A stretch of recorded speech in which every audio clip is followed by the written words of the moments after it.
StreamYard sounds like they're working. All right, as is tradition with any emergency podcast.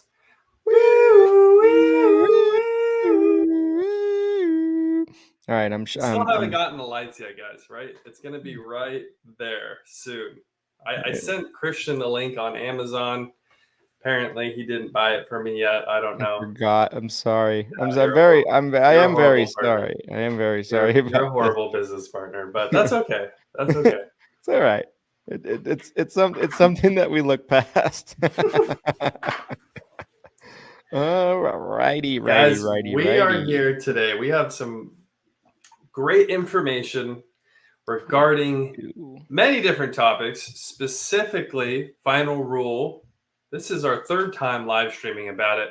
And every time, I will say this too, to preface this live stream and to preface Final Rule, I feel personally better the more time that's passed since the initial Final Rule has come out. I feel better and better about the context and what's actually in the Final Rule. I feel better and better every day, I would say. Would you agree with that? You feel better as time goes?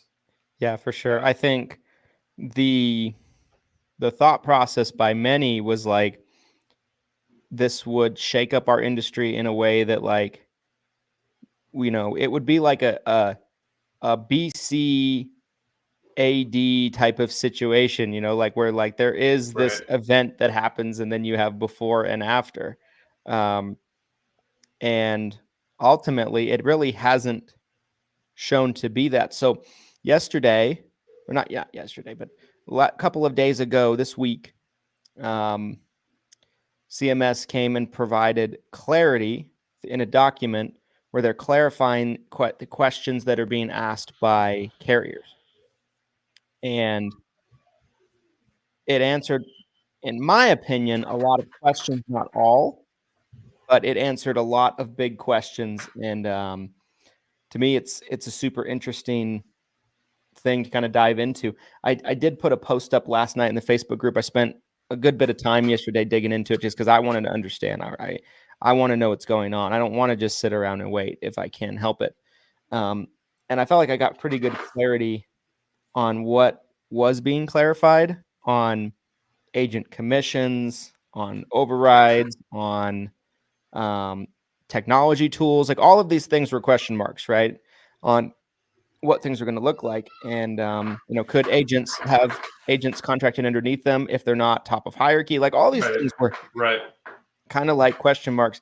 I was kind of figuring a lot of this anyway. Like what I've been being told is essentially in the line with what I was able to uncover anyway, but the clarification is always helpful. And I think agents like to know more or less kind of what things are looking like and what things are leaning towards. You have to know, right? I mean, this is your livelihood. This is your business. You have to know. Unfortunately, it takes time. I mean, how long has it been now since it was 4/4? It's been 20 days, 21 days, 3 weeks. Yeah. So, I mean, we're 3 weeks into this, and it's still not 100% on everything that will come from it. But you have to know. You need to know for your business and how you're going to operate and any changes you might have to make. So before we get started, though, you guys, there's something here behind me that I wanted to talk about that is super important, not only because Christian and I have both contributed videos to this university now, not only because I think this is one of the best value offers we've ever had. Again, Christian and I coming together, merging our companies. This is the type of content that we wanted you guys to get a hold of. Normally, the combined courses in here cost thousands of dollars. It's a one-time lifetime access payment for $695. So it's about 85% off. The lifetime access is going away completely in just 4 or 5 days now, the end of April.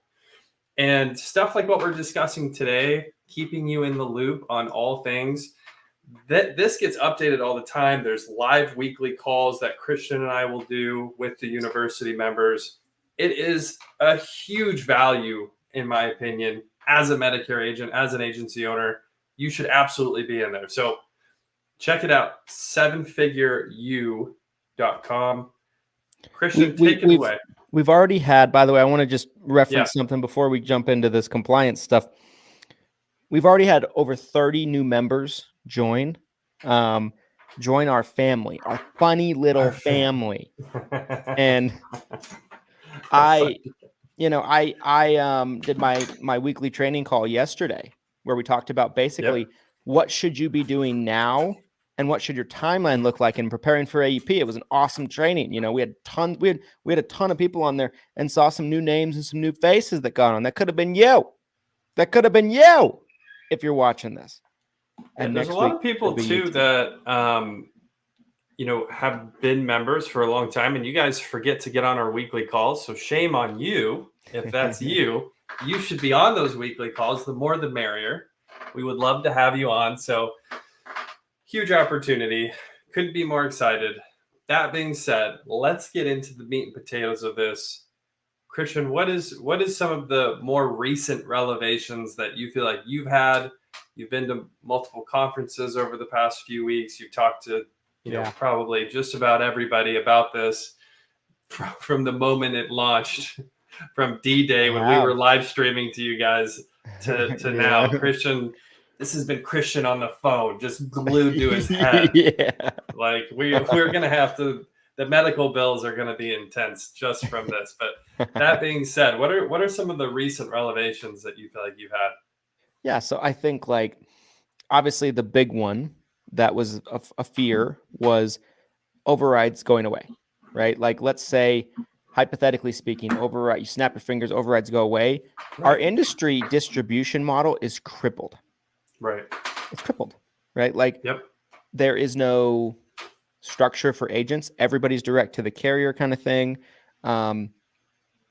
Massive organizations would crumble, multi-million, 8-figure, 100%. Organizations, 9-figure organizations would be impacted heavily by this. All the way down to the little guy who has an office where he has 3 to 5 agents in his office, right? Like that, it would impact everybody all the way down. Right. And so obviously it is clear now that is not going to be the case. So the clarification is very, very clear in my mind. And everybody that I've spoken to that would be in the know is really saying the same thing. So that's telling to me. It's not like it's a situation where I think it's this, I think it's that. Oh, anybody, that's saying anything otherwise after this new information is to continuously come out, they're usually not they're not in the know, I think. So essentially overrides are still going to be paid. There's still a few question marks in terms of the overrides, but very few at this point, I feel like. I think one thing that's very clear is the writing agent is not going to be able to receive override anymore. So let's paint a picture, right? Let's say our agent that's got an office of 3 to 5 agents of his own. He runs a team, a sales team, essentially. And let's say he's making a $50 override on every Medicare Advantage enrollment. And let's say he writes business himself too. So the way that it worked previously is if that guy is a GA, his GA contract, he's making $50 override an app, and he's selling himself. It's any application that comes in from his organization, including him. So if you have, let's say, a situation where he writes an app, previously he'd get an override in his own business. Right. I think it's pretty clear that the writing agent will never be able to make override. Override is exclusively for the upline that somebody's contracted under. So doesn't mean overrides cannot be earned, but they can't be earned on your own business on top of commission, because that is additional compensation, ladies and gentlemen. So that's pretty clear. I was kind of expecting that. And so not as huge shock. And to me, it's not a huge deal because the extra $100 on enrollments is essentially designed to make up for HRAs, but also that. For some people, will they come out a little bit behind on what they were making per enrollment? Maybe so, but it's not nearly the substantial amounts that people were thinking. Right. So probably the best case scenario, as far as I'm concerned, there's been overrides for LOAs. Missed the great Tyler McDaniel, by the way. Not sure on that yet. That's a question mark still. I searched far and wide through this clarification document, just trying to get a clue on that with LOAs. I'm not quite sure. I think it wouldn't surprise me if it went either way, because an LOA is essentially, when they write an enrollment, it's treated as if you wrote the enrollment, right? But at the same time, there's still technically a form of downline. So not quite sure. That's that part of it. I didn't even consider that. That we need carrier clarification on, I think, for sure. But again, I would think again, it's going to the agency. It's not going to the agent. To me, if we're following the letter of what's been written, I would think that override would still get paid to the agency. If I had to put, if you put a gun to my head and I had to tell you what I thought was going to be, tell me what's going to happen right now. I would guess that you're right. That there's still override in that situation, but there's still some question marks on that. But yeah, great question. Very good question. That is a great question. Keep them coming, you guys. If you have any questions about the most recent final rule update or anything else, please drop it in the comments below the video. We'll see if we can get to them. There was some confusion on basically what an agent's commission would be. I saw a couple of conversations in groups about that. And I think people are just totally misreading what this thing actually says. So I'm going to read you actually something that I posted in my post yesterday to kind of provide some clarity. So for the 2025 contract year, there will be a one-time increase of $100 to the fair market value FMV compensation rate for agents, effective from the start of the 2025 contract year or October 1st, 2024. The adjustment is meant to cover administrative payments, HRAs, overrides for the writing agent, etc. Previously excluded from the compensation rate. So for the initial enrollments in 2025, agents will get a fair market value of $726. And for renewals, they will receive $313, 50%. And there were some jokes about like that math doesn't add up. My understanding is they're taking the $100 off of that. So that's just for new enrollments. I'm imagining that's just for true ups. And then renewal enrollments. So like, let's say you do a new renewal enrollment in AEP, someone's already on a plan, you switch them to another plan for January 1st, you'll make $313 on that, is my understanding. That makes sense. But some people thought that they were going to be making $213. And I don't believe that's what it says. So the extra $100 is coming off of initial enrollments, is my understanding. And it's going to just be half of what that $626 would be before the extra $100 increase, and that math ends up working out. So I think that's my understanding, my interpretation of it. So that's not a big deal as far as I'm concerned. I think what you had mentioned too about how, and this was, I think in your post, you talked about how they want to regulate, they want to cap essentially the compensation for they've been doing it for agents for a long time now, right? They've been coming out every year saying, hey, if you're in these states, this is right, California gets paid a little bit more, etc. So they have these set regulated compensation for the agent. And I think they looked at it like, this is going great. Let's just do this for everybody that gets involved. I still think it gets murky with, who's an FMO and who deserves the override, right? I think that's still kind of a gray area, but it seems like it's been clear that it's only the agent they're worried about getting that override, right? Right. It's the writing agent, but it's actually, there's a lot of clarity actually in the document on who gets the override in terms of like, if it's an FMO, an FMO.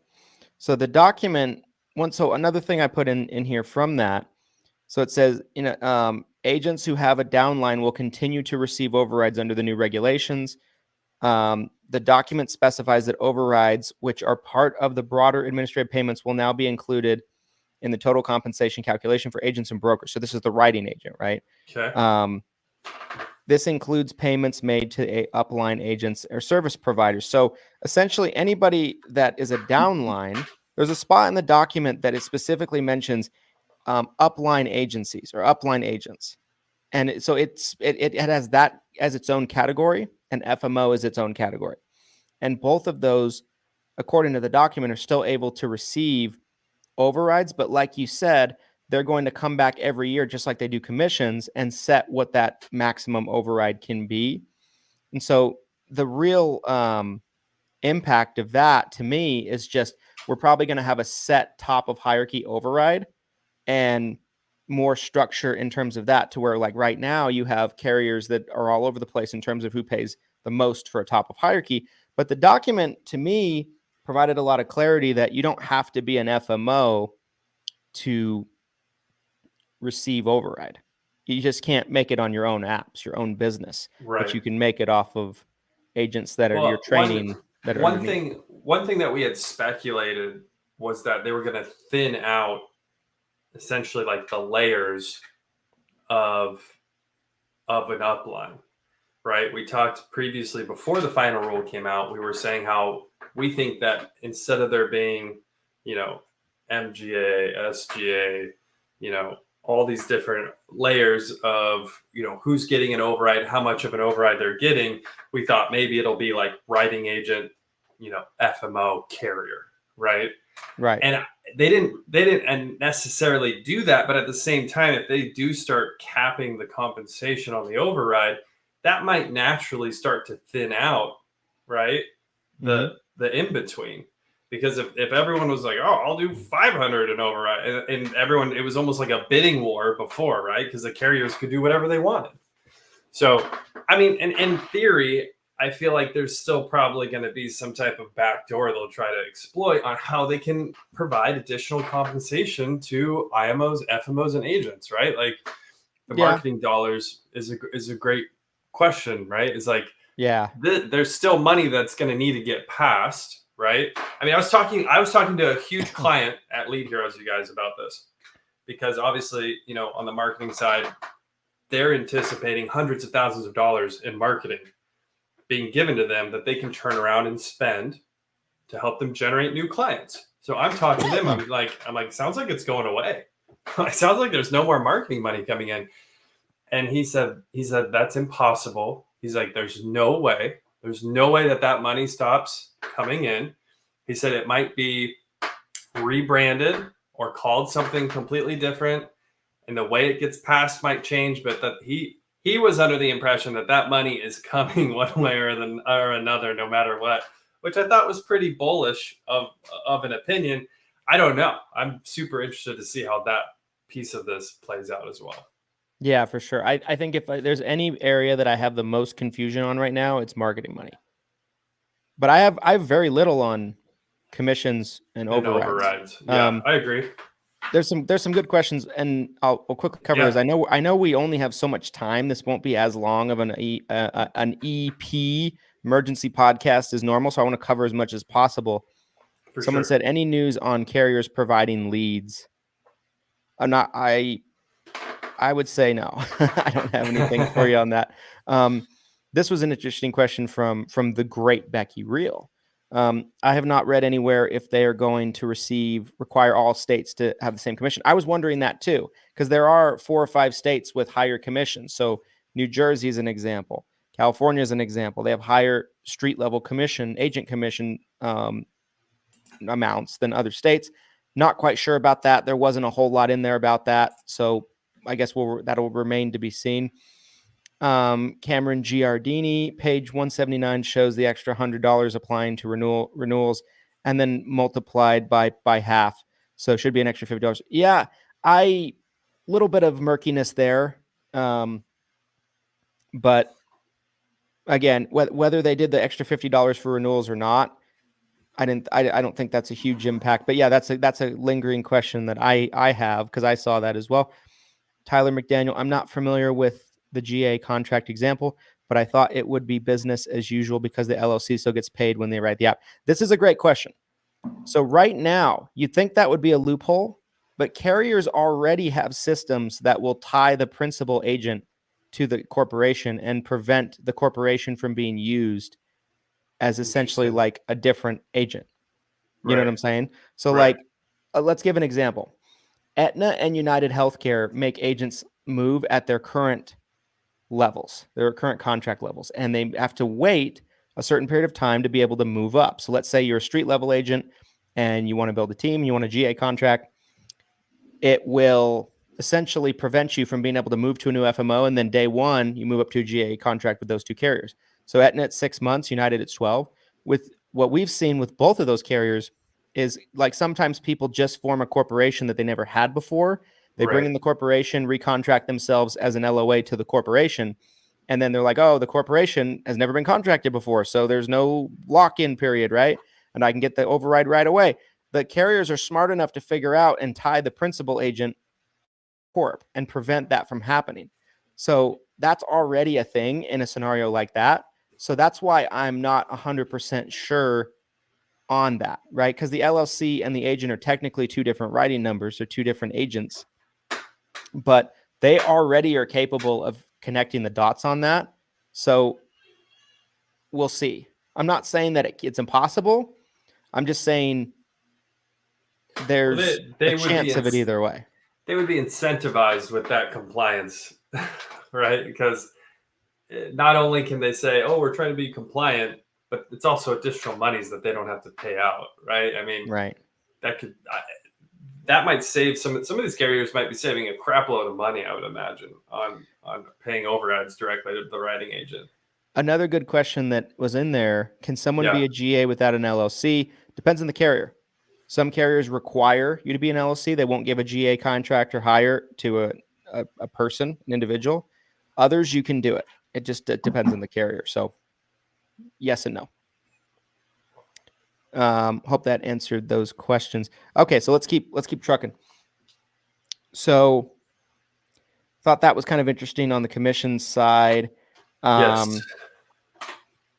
This was something that I've heard a bunch of, that FMOs are not going to be able to provide technology tools, Sunfire, etc. Right. What I got out of the document is essentially they're going to have different categories of compensation that's going to be capped and revisited every year, just like commissions are right now. So that's a good way to think about this, right? So what I actually worded in the comments is that CMS will set yearly caps on every category of payment each year. Agent comp, as they already do, overrides, and money for tech tools that FMOs can provide. So the amount of money FMOs can spend on technology tools is going to be capped essentially. Right. But they'll still be able to do it. So they're going to be treated as separate pots of allowable items and capped by CMS. So we might see less technology tools, you know, like if an FMO is giving you Sunfire, Connecture, CSG, and then they're also trying to give you Go High Level, might not be able to do all that. You know what I mean? But in terms of them not being able to provide quoting enrollment softwares, I heard from some people that they were getting emails from their FMOs saying, we're not going to be able to provide you Sunfire anymore due to the final rule.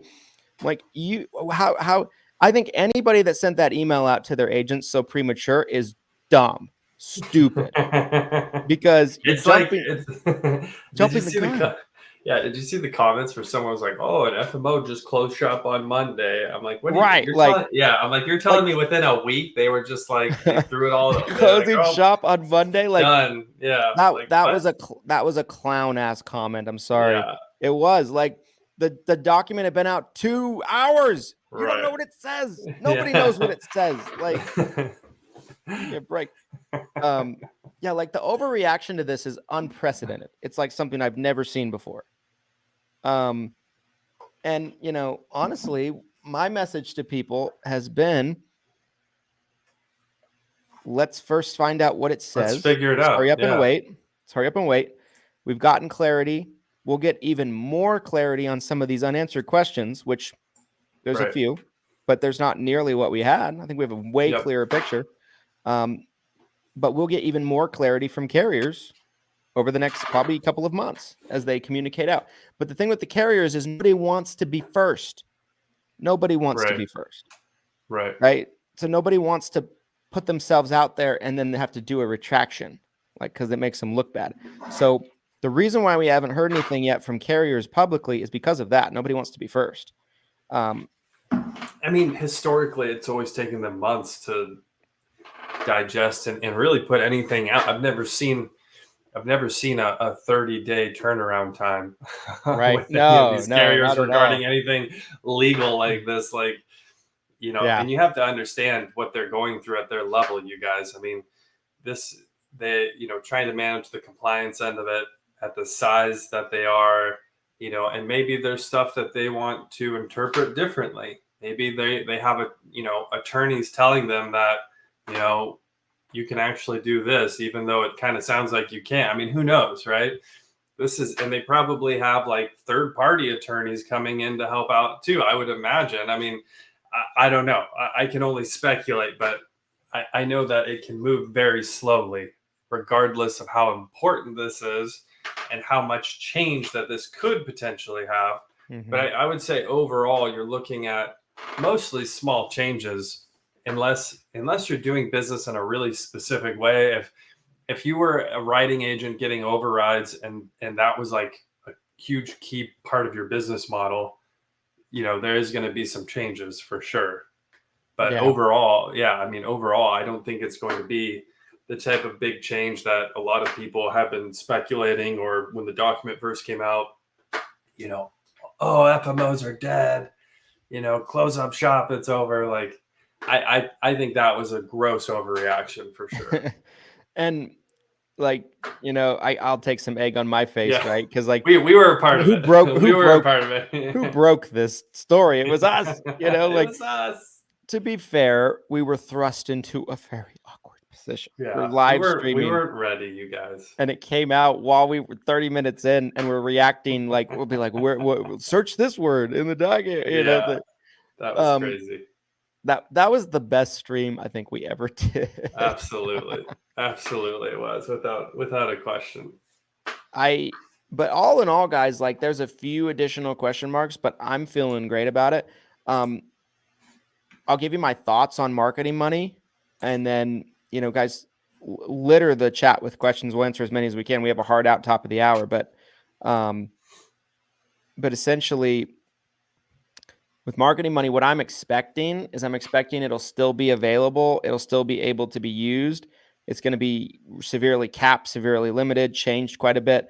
And I think what we're going to see is like the days of Marketing Money being able to be provided, just basically fronted to somebody. It's like, okay, let us know how you're going to spend it, but there's not a lot of compliance checks. Now, some organizations were always doing the compliance checks and never stopped that. But there were a lot of people out there that were just kind of like, it was fronted to them and they're like, loose and fast. Yeah. Loose and fast with the money. Yeah. I think we've seen that over the years. I think we've talked also a little bit about how some of these people were bragging about getting these marketing dollars and doing whatever they want with it, and publicly claiming I can do whatever I want with this money, and using it to recruit agencies and flashy advertising, whatever it was. And ultimately, I do blame them. I do blame those people for the type of regulation that we're going through right now. I think the government has good intentions. I think they want to try to make this more streamlined, cohesive, fair. Like, I think they're looking at this like they can fix it, but a lot of times they just kind of make it more convoluted and complicate things. But I think overall, there's really nothing to be concerned, you guys. And that's what we're hearing from everybody, right? That's not just, my take, Christian's take. We're hearing this from all sorts of different people, large and small, that the overall changes we're looking at are much smaller than what we thought. I heard early on, within a week of it coming out, that the feeling has been with a lot of large organizations that the changes are 5% of what we were expecting based on the proposal that came out last year. Right. So that's a win, I think, for everybody. On the Marketing Money, this is what I'm telling people, because like what I think is going to happen is I think it's just going to be way harder to get it. Like, we all remembered the days of Marketing Money where every organization, no matter who you went with, you had to go through a rigorous approval process where they had to look at all the advertising, make sure it's compliant, like all of that stuff, right? I think that's going to come back, and it's going to, it's going to be a little bit of a fight to get it, and it's going to be quite a process. And I think that what I've been telling agents is, for me personally, for our agency personally, like for Glenn and I, what our stance has been in conversations that we've had is we are planning going forward on this, just assuming that we're not going to get it. Right. So let's prepare going forward as if we're not going to get it. And if there's an avenue that presents itself to where we are able to secure some and work with it and find ways to work around it, then great. But we're moving, we're planning forward as if we're not going to get it. And honestly, we don't need it. And if your business is going to be crippled because of that, you should highly immediately revisit your business model. Yeah, redirect for sure. Like because if you can't grow without carrier marketing money, like what is this? You know what I mean? Like what do you mean by that? Yeah, marketing. So someone just asked, you mean marketing funds from carriers? That's correct. So yes. most likely, that's, in my opinion, what could potentially be the biggest loss from this entire change would be potentially the marketing dollars. No idea how this is going to be, actually implemented, right? Will they completely go away? Are we going to see, a more of like a bonus structure based on the number of apps that gets written during AEP? I have no idea, and I can only speculate. But yeah, like Christian said, I mean, if you're planning on getting a big check from your upline or from a carrier for marketing dollars for Medicare Advantage or PDP enrollments, I would not plan on it. If it comes, awesome. If it doesn't, not surprised. Right. Like the best thing you can do to prepare right now is proceed on the assumption that you won't get it. And then if you get it, great. Right. But and your plan doesn't have to change, like it can even maybe expedite your plan, but plan as if you're not going to get it. And I think that's the safest way to prepare. And I feel like, I'm feeling great about ESI, our organization, where 100%. We're at, where our position, like, you know what I'm saying? Like we're in a good position. Yeah. I think we're in a pretty good position. And I think ultimately I'm feeling very, very comfortable with the way things are turning out. And obviously I'm interested to kind of see what carriers end up actually coming out and saying on a lot of this stuff. But I think we have the clearest picture we've had yet on this. And I think a lot of things are very clear and there's just extremely minor details that are unanswered, but the overall consensus on some of this stuff, like commissions, like overrides, like hierarchy structures, like technology tools and that kind of stuff, is very clear. 100%. I think, if you were looking at Final Rule previously and you thought this was going to destroy the Medicare industry as a whole, it hasn't been that at all. It hasn't been this apocalyptic event that I think a lot of people were concerned it was going to be. We'll obviously continue to provide more information to you guys as we learn it. That's our whole goal with this community. We want not just this community, our university students, but also the community as a whole. We want to keep you guys informed.